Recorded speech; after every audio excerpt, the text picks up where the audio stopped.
అందరికీ నమస్కారం. మన ఈజీ ఫామ్లో కొత్తగా వచ్చిన చిక్స్కు మొదటి రోజు బ్రూడింగ్లో తీసుకోవాల్సిన జాగ్రత్తల్లో పేపర్ ఫీడింగ్ చాలా ముఖ్యమైనది. అసలు మొదటి రోజు పేపర్ ఫీడింగు ఎందుకు చేస్తాం, పేపర్ ఫీడింగ్ను ఎక్కడ పరచాలి, ఫీడ్ను ఎలా వేయాలి, చిక్స్ ఫీడ్ తింటున్నాయా లేదా ఎలా తెలుసుకోవాలి, ఈరోజు మనం ఈ విషయాలన్నింటినీ పూర్తిగా తెలుసుకుందాం. కొత్తగా హ్యాచరీ నుంచి ఫామ్స్కి వచ్చిన చిక్స్కు మన షెడ్ కొత్త వాతావరణం, కొత్త ప్రదేశం, కొత్త ఉష్ణోగ్రత, కొత్త లైటింగ్, కొత్త ఫీడింగ్ మరియు వాటరింగ్ సిస్టమ్ ఇవన్నీ వాటికి కొత్తగానే ఉంటాయి.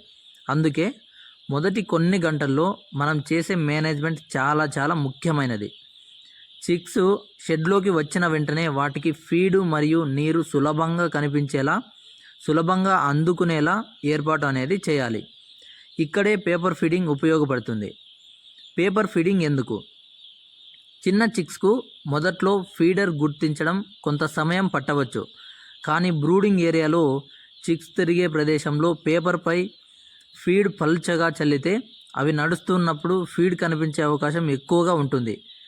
ఒక చిక్ ఫీడ్ తీసుకోవడం ప్రారంభిస్తే దాన్ని చూసి పక్కనే ఉన్న ఇతర చిక్స్ కూడా ఫీడ్ తీసుకోవడం ప్రారంభించే అవకాశం అయితే ఉంటుంది. అంటే పేపర్ ఫీడింగ్ యొక్క ముఖ్యమైన ఉద్దేశం ఏమిటంటే చిక్స్కు ఫీడ్ను త్వరగా పరిచయం చేయటం. ఇది మొదటి రోజు మేనేజ్మెంట్లో చాలా ఉపయోగకరమైన పద్ధతి. పేపర్పై ఫీడ్ ఎలా వేయాలి?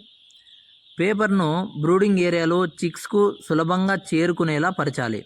ఆ తరువాత దానిపై ఫీడ్ను పలుచగా మరియు సమానంగా చల్లాలి.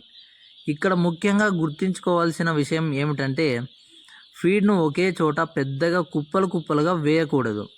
చిక్స్ ఎక్కువగా ఉన్న ప్రదేశాల్లో ఫీడ్ కనిపించేలా తగినంతగా చల్లాలి. అలాగే పేపర్ ఫీడింగ్ చేస్తున్నప్పుడు చిక్స్ ఫీడ్ దగ్గరకు వస్తున్నాయా లేదా అనేది కూడా ఒకసారి మనం గమనించుకోవాలి. ఫీడ్తో పాటు నీరు కూడా అంతే ముఖ్యమైనదండి. చిక్స్కు ఫీడ్ పెట్టి నీటిని మర్చిపోకూడదు. ఫీడ్ మరియు నీరు రెండు సులభంగా అందుబాటులో ఉండాలి. చిక్స్ ఫీడ్ తీసుకుంటున్న తర్వాత నీరు కూడా తీసుకునే అవకాశం ఉండేలా వాటరింగ్ సిస్టమ్ కానీ నిప్పుల్ సిస్టమ్ కానీ సరిగ్గా పనిచేస్తుందా లేదా అనేది ఒకసారి చెక్ చేసుకోవాలి. నిప్పుల్స్ నుంచి నీరు వస్తుందా, నీటి లైన్స్లో ఏమైనా బ్లాక్ ఉందా, చిక్స్కు నిప్పుల్ సులభంగా అందుతుందా లేదా, ఇటువంటి విషయాలను మొదటి రోజు పరిశీలించాలి. ఇప్పుడు బ్రూడింగ్ ఉష్ణోగ్రత గురించి తెలుసుకుందాం. పేపర్ ఫీడింగ్ బాగున్నా బ్రూడింగ్ ఉష్ణోగ్రత సరిగ్గా లేకపోతే మంచి ఫలితం రావడం కష్టం. చిక్స్ ఫీడ్ తినడానికి కూడా కంఫర్టబుల్గా ఉండాలి. చాలా చలిగా ఉంటే చిక్స్ హీట్ వైపు గుంపులుగా చేరవచ్చు. వేడి ఎక్కువగా ఉంటే హీట్ నుంచి దూరంగా వెళ్ళి నోరు తెరుచుకొని శ్వాసలు అనేది తీసుకుంటూ ఉండవచ్చు. సరైన బ్రూడింగ్ పద్ధతుల్లో చిక్స్ యాక్టివ్గా తిరుగుతూ ఫీడ్ మరియు నీరు తీసుకుంటూ బ్రూడింగ్ ఏరియాలో సమానంగా విస్తరించి మనకు మంచి సూచన అన్నమాట. కాబట్టి పేపర్ ఫీడింగ్ చేస్తున్నప్పుడు కేవలం ఫీడ్నే చూడకుండా చిక్స్ ప్రవర్తనను కూడా గమనించాలి. మొదటి రోజు చిక్స్ను ఎలా గమనించాలి? చిక్స్ షెడ్లోకి వచ్చిన తర్వాత కొంత సమయం గడిచాక వాటి యాక్టివిటీని పూర్తిగా పరిశీలించాలి. చిక్స్ అనేది నడుస్తున్నాయా, ఫీడ్ తింటున్నాయా, నీరు తీసుకుంటున్నాయా, బ్రూడింగ్ ఏరియాలో సమానంగా ఉన్నాయా, ఏదైనా మూలలో ఎక్కువగా గుంపులుగా ఉన్నాయా, ఇలాంటి విషయాలు గమనించడం చాలా ముఖ్యం. ఎందుకంటే చిక్స్ మనకు తమ ప్రవర్తన ద్వారా షెడ్ పరిస్థితి గురించి చాలా విషయాలు చెబుతాయి. ఓకేనా? పేపర్ ఫీడింగ్లో మరో ముఖ్యమైన విషయం ఏమిటంటే పేపర్ తడిగా మారకుండా చూసుకోవాలి. వాటర్ లైన్ దగ్గర నీరు పడటం వల్ల పేపర్ తడిసిపోతే అక్కడ ఫీడ్ కూడా తడిసి నాణ్యత అనేది కోల్పోవచ్చు. అలాగే తడిగా ఉన్న ప్రదేశంలో ఎక్కువసేపు పేపర్ ఉండటం వల్ల పరిశుభ్రత అనేది ఉండకుండా ఉంటుందన్నమాట. అందుకే పేపర్ ఫీడింగ్ను పొడిగా మరియు పరిశుభ్రంగా ఉంచడం ముఖ్యం. పేపర్ ఫీడింగ్ అంటే ఫీడర్ అనేది అవసరం లేదనేది కాదు. ఇది కూడా చాలా ముఖ్యమైన విషయం. పేపర్ ఫీడింగ్ అనేది ప్రారంభ దశలో చిక్స్ ఫీడ్ను పరిచయం చేయడానికి ఉపయోగించే అదనపు పద్ధతి. ఫీడర్లు కూడా సరిగ్గా ఏర్పాటు చేసి ఖచ్చితంగా ఉండాలి.